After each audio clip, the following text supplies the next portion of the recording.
horrific tragedy in Minnesota of George Floyd. The death of George Floyd is absolutely tragic. That video that we saw, that I saw, that my staff saw, that the president saw.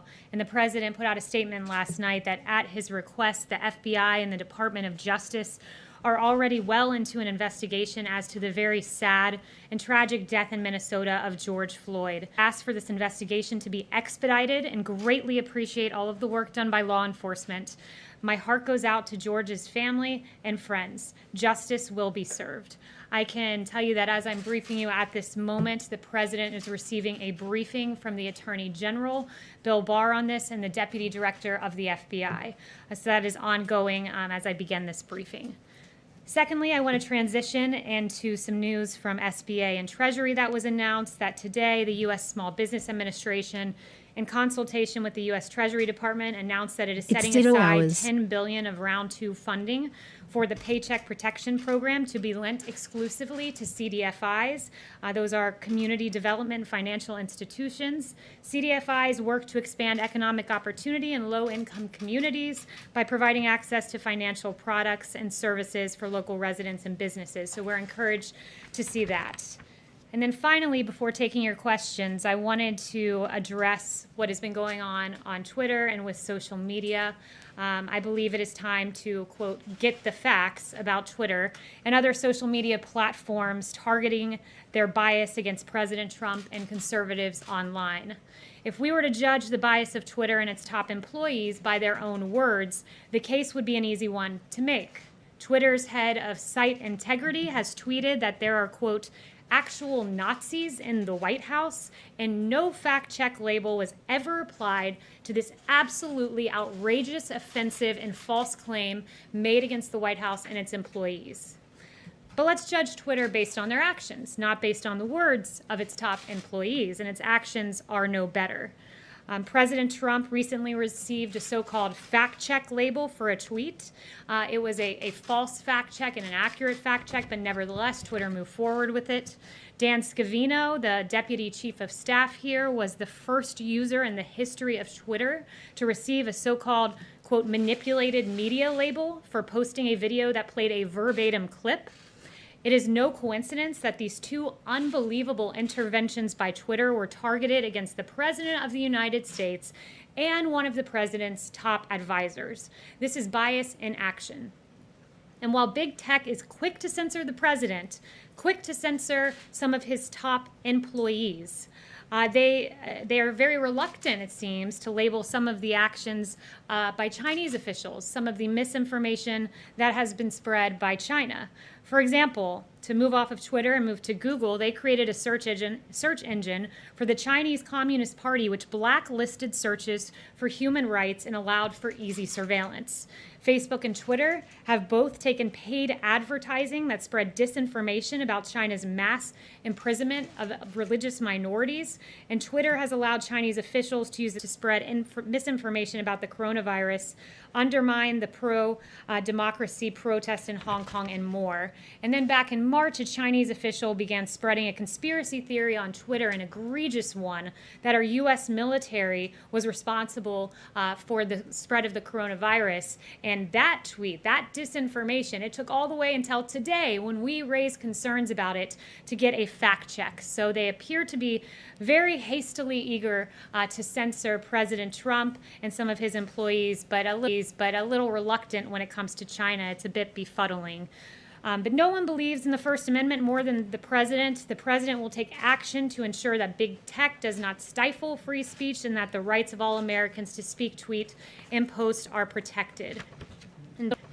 And finally, I just want to note one other action of Twitter that I learned just before walking out here, that on the Mueller report, their anti-Trump headlines were anti-Trump by a ratio of 76-1. That's extraordinary, and it's not just bias aimed at President Trump and his employees. It's also aimed at everyday Americans. It's aimed at the movie Unplanned, as Twitter suspended their account and then came up with an excuse in the aftermath. And then just another example, that liberals are allowed to incite violence violence against the Covington kids, who were in the end proven right, and their video was taken out of context, and yet these individuals were allowed by Twitter to incite violence. It's very disturbing to see.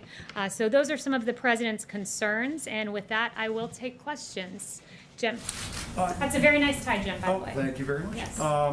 Yesterday, the U.S. hit 100,000 deaths from the coronavirus. That happened at around 6 o'clock yesterday evening. It took until about 9 in the morning for the president to recognize that on Twitter. What took him so long? Look, the president recognized that landmark before we even hit it. The president, that was, after all, it was the impetus behind him lowering the flag to half-staff. He did that for several days, and that was an acknowledgement of that number approaching, and he acknowledged it in a tweet this morning. But we hit 100,000 yesterday evening, and it took 13 hours, some odd hours, for him to recognize that and tweet about it. And far in advance of that benchmark, as I noted, he lowered the flag to half-staff. The president has said, you mentioned 100,000, but the president has said one death is too many. He takes this very seriously. He said before, this is the hardest part of his presidency. It's something that no one wanted to see happen. And on Twitter, shouldn't the president be fact-checked? Especially this president who has made so many false and misleading statements that has put, fact checkers to work across the world. I mean, he's uttered some 18,000 false or misleading statements, according to the Washington Post. If there's any president out there who should be fact checked, any political leader out there should be fact checked, isn't it President Trump? And aren't you trying to silence fact checking by going after Twitter like this? Look, well, first I would say I disagree with all, if not almost all, of those assertions that you're making there, because look, if you're going to get into the fact-checking business, there's no one that should be fact-checked more than the mainstream media that has been continually wrong about a number of things. To give you a list of some of the most egregious ones, that ABC News in December of 2017 falsely reported that Flynn would testify that the president directed him during the campaign to make contact with the Russians. That was false. In 2017, your network, CNN, botched their WikiLeaks email exclusive and were forced to make on-air corrections. CNN's Jem Sciutto, another CNN one, dropped a fictional bombshell in 2018, July, claiming that Michael Cohen would tell federal investigators that the president knew of the Trump Tower meeting. And there are many more, not to just put the onus on CNN there. So if anyone needs to be fact-checked, I think it should be the media. There are news outlets that make mistakes from time to time. We own up to those mistakes. We correct those mistakes. Not always. I have many you guys haven't owned up to. I could get to. We do on a regular basis. The president never owns up to any of his false or misleading statements or outright lies.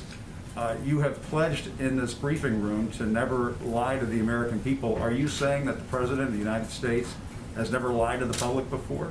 I'm around the president. His intent is always to give truthful information to the American people. And you mentioned that the media apologizes for their mistruths. I mean, I'm sitting here looking at other headlines in the New York Times saying there aren't enough ventilators to cope with the coronavirus. In fact, we had an excess of ventilators we've shipped around the world. Washington Post, U.S. health system is showing why it's not ready for a coronavirus pandemic. We were ready. There's many more I could get to. On the coronavirus specifically, I could spend the time going through these, but I don't think that's what the American people want to hear. Yes. On the Minnesota case, does the president agree with the firings of the 4 police officers, and does he believe that they should be prosecuted? I haven't talked to him about that specifically, but let me tell you this, that he was very upset when he saw that video. I was on Air Force One. I don't know if it was the first time he saw it, but he certainly saw it again on Air Force One. He was very upset by it. It was egregious, appalling, tragic, and it prompted him to pick up the phone, or the chief of staff to pick up the phone and say, we need to expedite what was already an FBI investigation. He wants justice to be served. Yeah. Yes, Jeff right there. Thanks, Kayleigh. Can you give us an update on when the president plans to sign the EO on Twitter and social media? And can you also give us an update on his plans for China and Hong Kong? Is there an order coming on that as well? So thank you for the question. First, I would note with regard to the timing of the EO, that should be later this afternoon is what we're hoping for, hopefully before 5 p.m. But again, it could change. It's still in the works, but we are getting closer.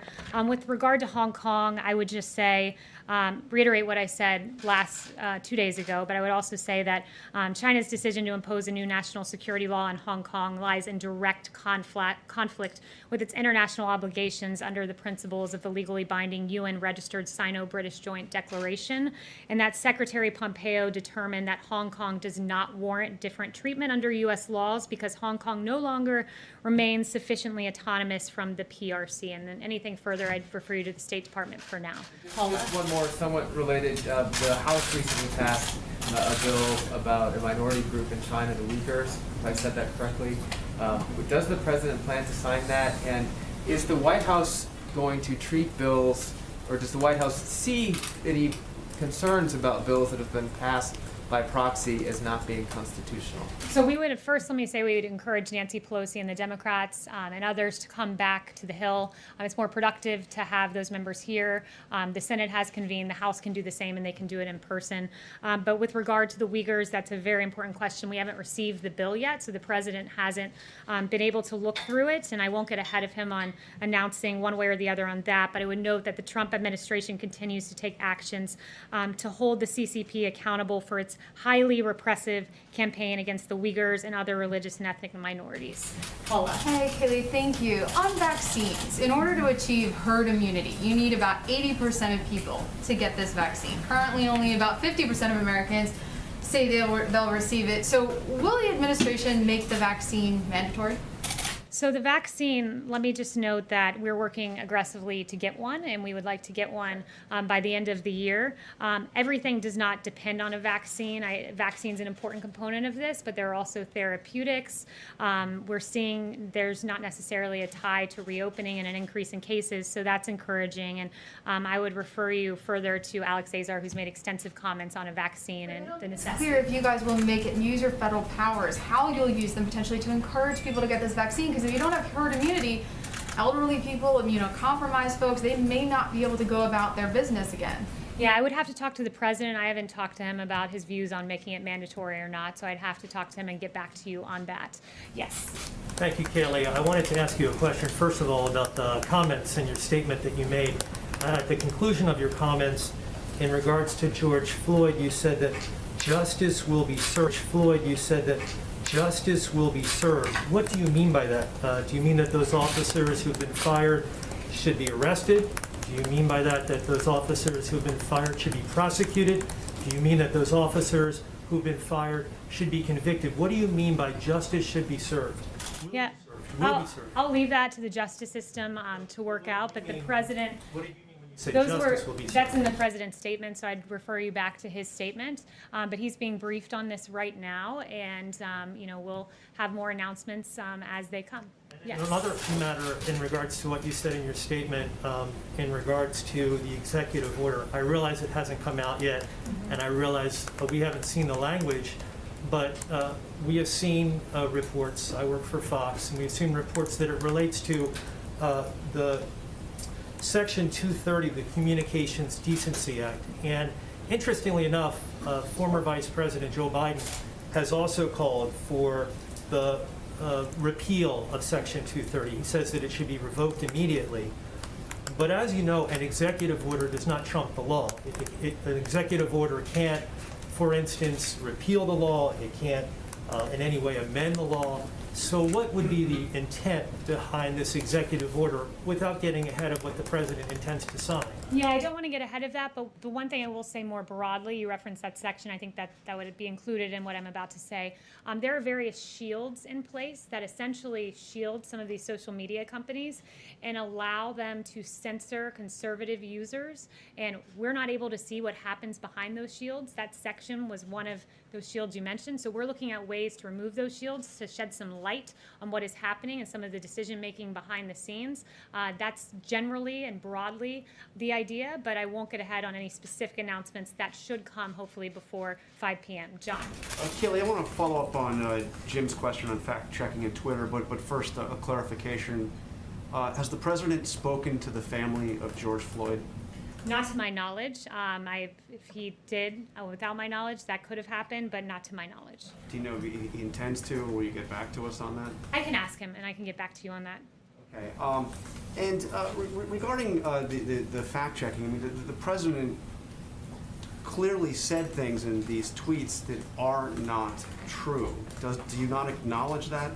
No, I don't acknowledge that. He said, for instance, that the governor of California is sending out ballots to millions of people, anyone living in the state, no matter who they are, how they got there. That is not true. California is sending out absentee ballots to registered voters, not to anybody. Yeah, so That's just not true. So let me address this in detail on the issue of ballots. And I'm going to lay out some of the president's concerns, and in that I will get to the California example. First, I want to note that there is a Pew study done that shows there's plenty of reason to believe that in the mass mail-in system that there is fraud. They estimated that approximately 24 million, 1 out of every 8 voters registered in the U.S. are no longer valid or are significantly inaccurate. So these are people who are on voter registrations that have not been maintained, that have not been kept up. More than 1.8 million have been deceased, they estimated. And then when you look and drill down into some of the examples that we've seen in states, Nevada I read about this last week, and it just really struck me as a perfect example of what the president is concerned about with mail-in ballots and the fraud that can be inherent in that. There were ballots, because Nevada mass mailed them out to voter rolls, that were piling up in apartment complexes, outside of apartment complexes in Las Vegas, sitting around in trash cans. This is how we're protecting ballots. It's extraordinary. Postal workers, one 36-year veteran carrier said she's never seen anything like these influx of absentee ballots. All of the people had moved or died when she set out to deliver on her first delivery route, and this happened just recently. You can go read the articles from last week. She found 65 ballots of people who had moved or died on her second carry, 100, and then as the week progressed, thousands just sitting in crates. I mean, this is extraordinary. This is not how we should be protecting U.S. ballots. In South Carolina, the Democrats sued to force a rush transfer of mail-in voting, and this happened again recently. I think it was last week. And mail-in ballots for South Carolina turned up in Maryland. There's another example of 700 suspicious mail-in ballots in Dallas, and an individual charged with second-degree felony illegal voting, and he's accused of visiting a woman in April to collect her blank absentee ballot, filling it out and forging her signature. I mean, this is extraordinary. And then you go on, there's a New Jersey example of over 3,000 ballots that were seemingly set aside. And going to California, you mentioned, California is one of those states that's notorious for ballot harvesting. And in 2018, the registrar in Orange County said that they reported that his office had people dropping off maybe 100 or 200 ballots at a time, and somehow in LA County, 112% of LA County is registered to vote. So the problem is this: when you don't clean your register and you send out your entire register, auto send out these ballots, they end up in trash cans like in Nevada. They are subject to fraud, and that is extremely troubling. But Kayleigh, I asked you a very specific question. The president said that California was sending out ballots to everybody in the state. That is a false statement. It is not correct. Will the president correct that, acknowledge that what he said is simply not true? There's an executive order that was put into place recently by Gavin Newsom that would auto-send to voter rolls, and that would lead to what the president was suggesting. Yes. Excuse me, Kayleigh, to registered voters, it's not to everybody, it's to registered voters. Yeah, to everyone, including dead people on the voter rolls, including to the mysterious 112% in LA County. That's not just everyone. That's everyone plus an extra 12%. And if you're not concerned about that, I'm sorry. I mean, the media is very concerned about the security of our elections, but when it comes to mail-in ballots, all of a sudden, the concern for election security just melts away. But Kayleigh, you yourself Yes. have voted by mail. Thank you very much. Right. Research on mail-in ballots, research has shown that, one, it doesn't benefit either party, it increases voter participation, secretaries of state of both parties are still pursuing it, and fraud is not widespread. And so why is the president continuing to tweet about this and to give the impression that there's widespread fraud in the use of mail-in ballots when he himself used a mail-in ballot? The big question is, some are concerned that the president may be laying the groundwork to cast doubt on the election. Is that what he's doing by bringing this up? Well, I appreciate you bringing up this question and specifically the component about the president using mail-in ballots. There's an important distinction, and I think it's lost upon a lot of people, but it's important to make, is that the president is okay with mail-in voting so long as you have a reason.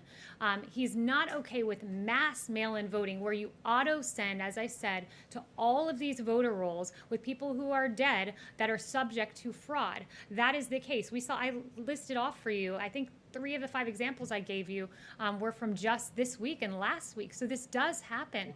And research has shown, Stanford University did a research study that showed that there wasn't widespread fraud in these vote by mail, and that it didn't benefit either party and increased voter participation. So why would the president be against that?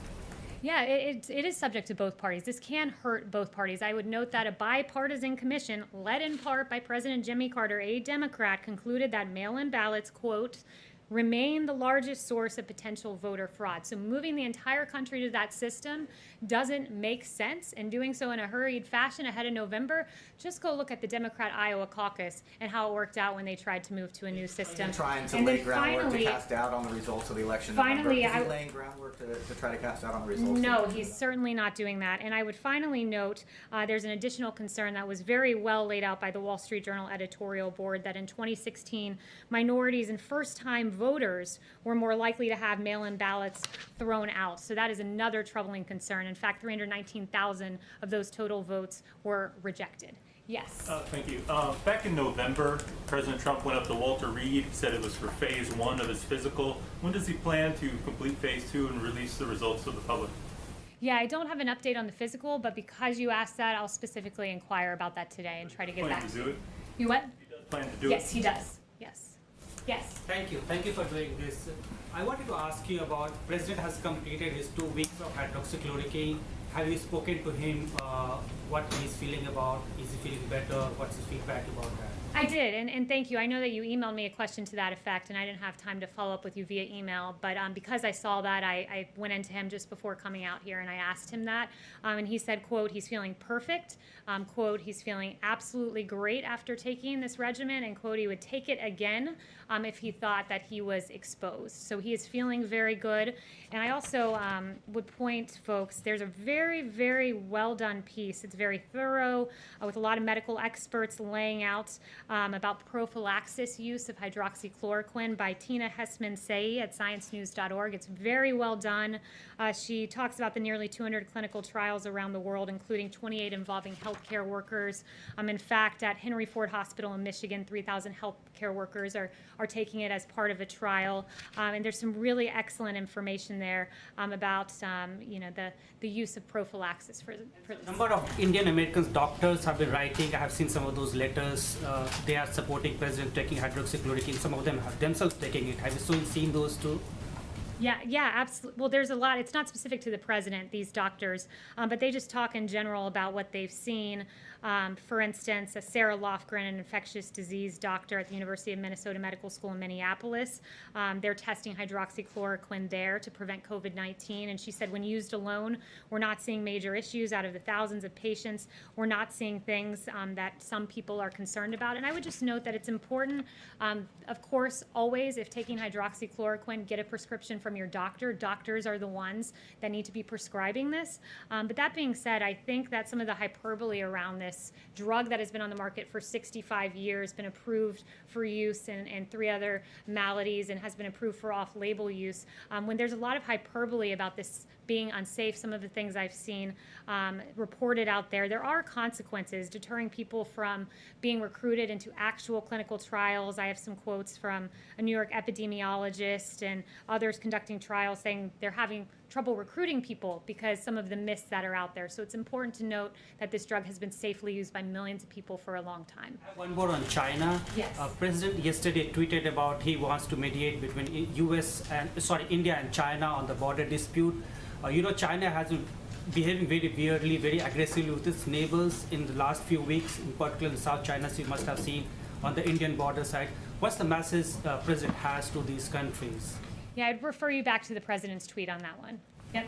Yes, Christian. Thanks, Kayleigh. We saw reports that before swearing in John Ratcliffe as DNI, Rick Grinnell declassified a trove of documents related to the Russia investigation. The President hinted that those could be made public sometime soon. Does the director plan on doing that anytime in the near future? Yeah, so those, I believe, are under a process of review by the DOJ, so I'll refer to them on that. Yes. Tom, do you have a question? I thought I saw you had your hand raised. No? Kayleigh. Gary? Yeah, back there. Yes, hi. Thank you. I want to ask you about Russia's recent actions in Libya. The U.S. AFRICOM has been issuing statements recently about U.S. actions there, and in their statements, they're saying that Russia is clearly trying to tip the scales in its favor in Libya, just like it did in Syria, by deploying military aircraft likely to provide close air support and offensive fires for the Wagner group that is supporting Libya's LNA fight against the internationally recognized government. What's the White House position on this? And do you agree with the U.S. AFRICOM assessment that their actions, the Russian actions in Libya, are destabilizing the region? Yeah, we encourage de-escalation in Libya, and for more, I'd refer you to the DOD. Janelle? Thank you, Kayleigh. If Joe Scarborough were innocent, couldn't he sue the president for defamation? And then, in turn, couldn't President Trump's attorneys immediately depose Joe Scarborough and allow him to go on under oath and explain how, this 28-year-old woman was found dead by his desk with multiple skull fractures? Would the president welcome a defamation suit from Joe Scarborough? So on that, I would just refer you back to some of my previous comments that the audio on the Don Imus show was very disturbing, where there was a lot of laughing and joking about this matter that certainly is not a laughing and joking matter. Do you think that Scarborough has grounds to do so? So I have no further comments other than to just point back to the Don Imus audio. Who hasn't? Yes. Do you have a question? Yeah. When were the states first notified that they would have to take the lead in COVID-19 testing? I know the CDC was working on it early on, January, February, there was a problem with the test. When were the states told, hey, you have to prepare and take the lead here in testing your populations? So I don't have a precise date for you, but I know the way the process went, where the states came up with the plans that they thought they would need to have adequate testing in order to reopen. Those plans were given to us, and Admiral Joie meticulously went through all of those plans, ensured that we had enough supply to shore up those plans that states had, and to make sure that states had enough to safely reopen. So that was how the process went, and the president has done really extraordinary work with testing. 300 to 400,000 tests per day is a pretty good number, a very good number, I would say.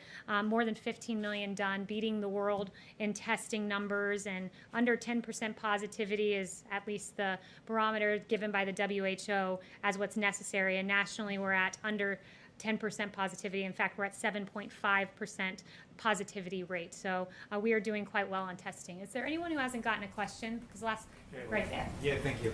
Has the president heard from his counterparts regarding the G7 summit? Is it actually going to take place in June at the White House? We do aim for it to take place then. It's gotten positive reception. I inquired about this 2 days ago and was told it's getting very positive reception from world leaders. So we do intend for that to take place here. You have a date in mind? Yeah, perfect. Thank you. You yourself have been able to vote by mail several times. Do you think anyone with health concerns, who has health concerns about going to the polls, should have that same convenience, that right? So what I would note again is the distinction between absentee voting and having a reason, and mass mail-out voting, where ballots are sent in a widespread fashion to people who are dead but on voting rolls, and those ballots end up in trash cans. That's a state-by-state consideration. I'll leave it to states to determine what is a valid reason, but there are, if you're an elderly person who's doing unable this to get out to... of health considerations for a lot of their residents. And if they want to pursue that track, is there anything wrong with that?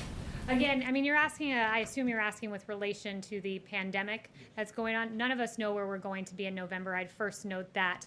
We don't have a crystal ball. But what I would say is that there are real concerns when you don't do in-person voting. And South Carolina is a great example where Democrats literally sued to force rushed mail-in voting. And what happened? You had ballots from South Carolina ending up in Baltimore. That is not a tenable system. And as states start to reopen and we see people out at beaches in Florida and we're not seeing these mass spikes, and we see people safely going to restaurants and social distancing and washing their hands and doing all the wonderful mitigation techniques put forward by our experts, they're reopening society and they're doing so safely. And I think there's a way to continue our great civic duty of showing up and voting in a way that is safe. And the same way it's safe to eat at a restaurant, it's safe to go to a beach, we can vote in a safe fashion. And I think that's something that is good and to be celebrated as we head to November. All right, I think I took everyone's question. Thank you so much, guys.